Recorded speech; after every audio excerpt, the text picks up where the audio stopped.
Hey, Renee. Hi, Annette. So Renee and I just met up so we could do our recording for today. And then she mentioned to me that she wrote an email that she never sent this past weekend. It was a holiday weekend, and she didn't send it. And I said, well, why didn't you send it? And she started reading it to me, and it was like, stop, we're going to record this.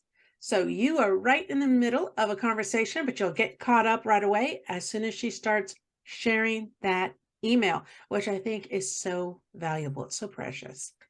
Amen. So let me put on the glasses so I can read to you guys and share where God took me. Okay. Warning, there might be tears. Whew. Okay, reading Mark 10,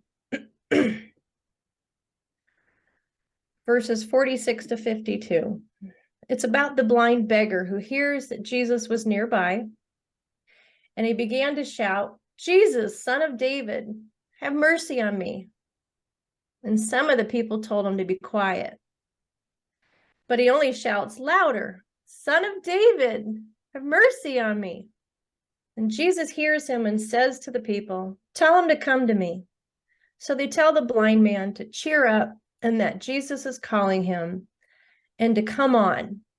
So he goes, and then Jesus heals him. This is my summary. Okay, it's not every single word. But what stood out to me was the silence. I read this twice now. And each time I came across the line, be quiet with an exclamation mark, it made me cry. This is actually the first time I'm not crying about it. I cried about 4 times every time I read that, be quiet. So I keep on writing. People tried to silence him and thwart him from seeking God, thwart him from seeking help and from seeking healing. And I thought, wow, Satan does that to us so much. He tries to silence us who've been abused and tries to silence others as well. Yeah. And I realized Satan was the first negative voice speaking to us. Be quiet.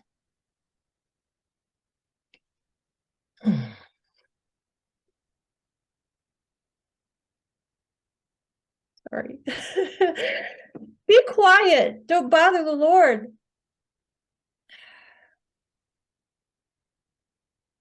Anybody relate? Be quiet. You are not important. Be quiet. Go about your own business. Leave him and us alone.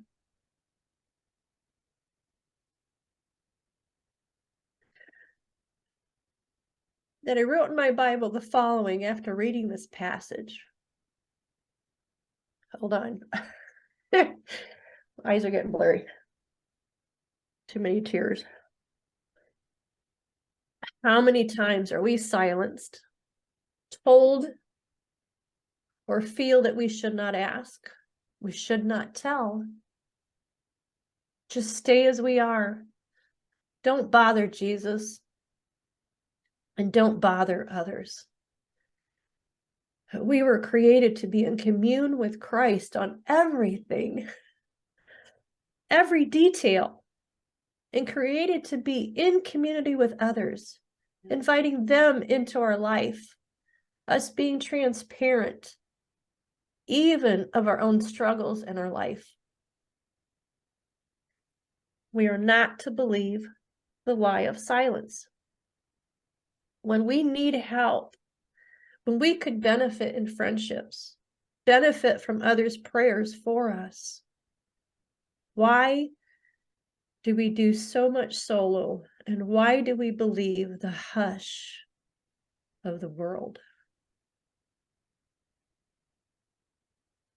And then more happened. It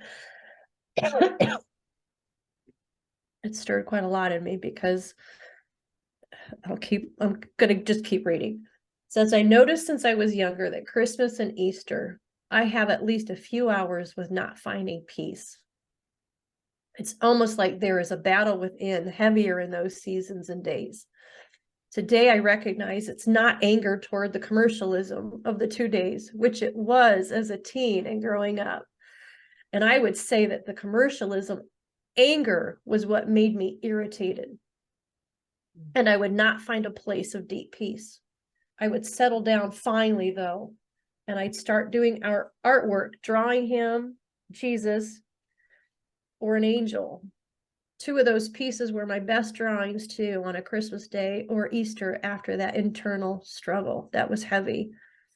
Today I discovered, after trying to sit in peace after irritation from sounds and not finding peace within, I finally could concentrate and read the word and hear a gentle song.